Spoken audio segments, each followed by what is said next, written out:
प्रश्न सोडवला गेला पाहिजे। काय सांगाल? सगळे धनगर बांधव आहेत ते आरक्षणाच्या मागणीसाठी आज बसले।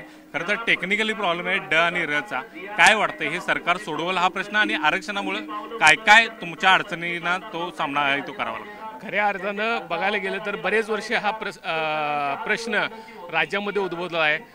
2014 पासून याला व्यापकता लाभलेली आहे। आदरणीय BK कोकरे सर असल्यापासून धनगर समाज हा अनुसूचित जमातीमध्ये आहे असल्याचा बरेचसे दावे आम्ही केलेले आहेत आणि कोर्टामध्ये सुद्धा राज्य शासनानं धनगड आणि धनगर हे एकच आहे म्हणून ॲफिडेविट सुद्धा 3 वेळा केलेला आहे। तरी सुद्धा त्याचा साधं GR किंवा शुद्धीपत्र सरकार काढत नाही।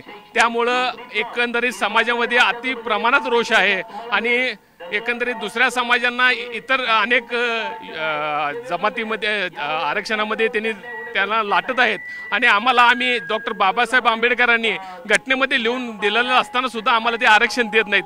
त्यामुळं या सरकारवर अतिशय दबाव आम्ही टाकत आहेत आणि आज फक्त आम्ही रास्ता रोको केलेला आहे शांततेनं। उद्या जर या राज्य शासनानं याचा वेळप्रसंगी जर योग्य निर्णय नाही घेतला तर हे आंदोलन अतिशय उग्र पद्धतीने केलं जाईल। धनगर समाजाला आरक्षणाची कितपत गरज वाटते? काय समाजाची सध्याची परिस्थिती आहे? सध्याची परिस्थिती अशी आहे की ST मध्ये देणार म्हणून सर्व विद्यार्थी वर्ग त्याच्या आकर्षण झालंय की बाबा ST मध्ये आम्हाला घालणार, STच्या सवलती किंवा फी माफी मिळणार आणि शिक्षण उच्चस्तरीय शिकू शकतोय। अशिक्षित भाग म्हणून धनगर समाज आजपर्यंतचा रेकॉर्ड आहे की अशिक्षित आहे। मग आता आम्हाला ST मध्ये गाठलं तर सगळ्या डॉक्टर होऊ शकतोय, इंजिनियर होऊ शकतोय, वकील होऊ शकतोय, मोठमोठ्या फॅसिलिटी आम्ही शिक्षणात घेऊ शकतोय, आंतरराष्ट्रीय शिक्षण घेऊ शकतोय। एवढ्यासाठी आमची इच्छा आहे A करा किंवा B करा पण ST मध्ये आम्हाला समावेश करून घ्या। 3.5% जेवढं आहे तेवढंच आरक्षण मागतोय आम्ही। आणि धनगड आणि धनगर जर या सरकारला करून देता येत नसेल तर अत्यंत म्हणजे लाजिरवाणी गोष्ट आहे। ह्यांनी इमिजिएट करून द्यायला पाहिजे होते। 2014ला माजी मुख्यमंत्री फडणवीस साहेबांनी शब्द दिलता, बारामती उपोषणला बसले ते आमचे समाज बांधव। त्यावेळेला म्हटले की आम्हानी सगळी तुमची कहाणी माहीत आहे आणि त्यामुळं मी सत्तेत आलो की पहिल्या कॅबिनेटमध्ये तुम्हाला ST आरक्षण देऊ। ते देऊ म्हटल्यानंतर सरबत घेऊन आम्ही सर्व समाज बांधव धनगरांनी तिथल्या सोडले। त्यानंतर 19 आलं, 19ला बी आमचं काही झालं नाही। परत त्यांनी 2 वेळा सत्तेत देऊन जरी करत नसतील तर त्या सरकारचा धिक्कार असो। कुठल्याही परिस्थितीत काही करून आम्हाला ST आरक्षण मिळावं ह्या मागणीसाठी आम्ही तीव्र आहे। आणि आता जे पंढरपुरात आमचे 6 समाज बांधव उपोषण करत आहेत त्यांना जर जीवास काही धोका झाला, आज 14 दिवस झालं विना अन्न पाण्याचं ती झोपून आहेत, ॲडमिट झाल्यात, तरी तुम्ही त्यांच्याकडे दुर्लक्ष करून जर सरकार चालवत असाल तर याला आम्ही गप बसणार नाही। पूर्ण धनगर बांधव रस्त्यावर येणार, पूर्ण महाराष्ट्रभर आम्ही पेट्रोल शेवट गप बसणार नाही।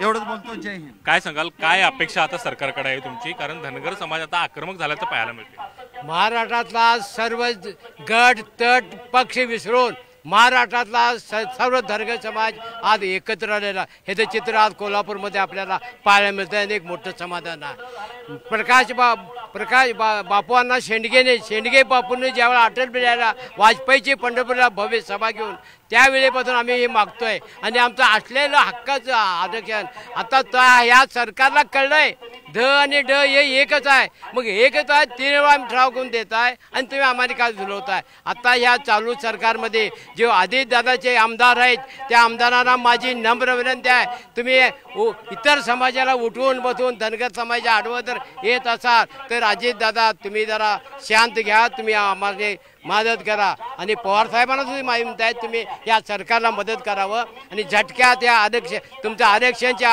अगोदर ताबडतोब या धनगर समाज निर्णय लावला तर बरा होईल। नाही तर सगळा धनगर समाज इतर समाजाच्या मोठ्या संख्येने पेटून उठून धनगर म्हणजे असा एक रक्ताचा मासाचा हा समाज आहे की कधीही हातात त्यांची कुऱ्हाड घेऊन येतात समाज उठला तर हे झाडाच्या फांद्या कसं तोडतोय समाज मेढपाळ तसं एकेकाचं हे केल्याशिवाय हा समाज गप बसणार नाही।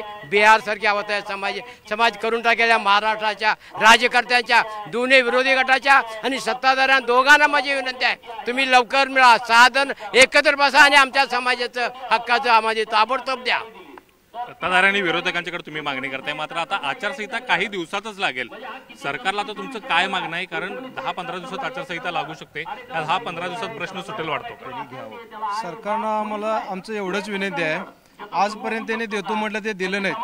आम्ही काय नवीन तयार करून द्या म्हणत नाही, आमचं ऑलरेडी तयार आहे ते अंमलबजावणी करणं ही आमची मागणी आहे. आणि जर शासन आता जोपर्यंत आचारसंहिता लागायच्या अगोदर आमचं आरक्षण जर नाही दिलं तर येणाऱ्या निवडणुकीमध्ये नक्कीच त्यांना हे धनगर समाज काय आहे हे आम्ही दाखवून देऊ त्यांना. नक्कीच या ठिकाणी या धनगर समाजाच्या प्रतिक्रिया ऐकल्या. येणाऱ्या निवडणुकीमध्ये मात्र हा प्रश्न नाही सुटला तर त्याचे परिणाम भोगावे लागतील आणि ते सत्ताधारी असू दे किंवा विरोधी असू दे, या सगळ्यांच्या विरोधात आमचा रोष असल्याची प्रतिक्रिया हे धनगर बांधव देताना पाहायला मिळतात. त्यामुळे सरकार आता हा प्रश्न कशा पद्धतीने सोडवते हे सुद्धा पाहणं महत्त्वाचं असणार आहे. Video journalist Sandeep Patil, Dnyaneshwar Salunkhe, news 18 Lokmat, Kolhapur.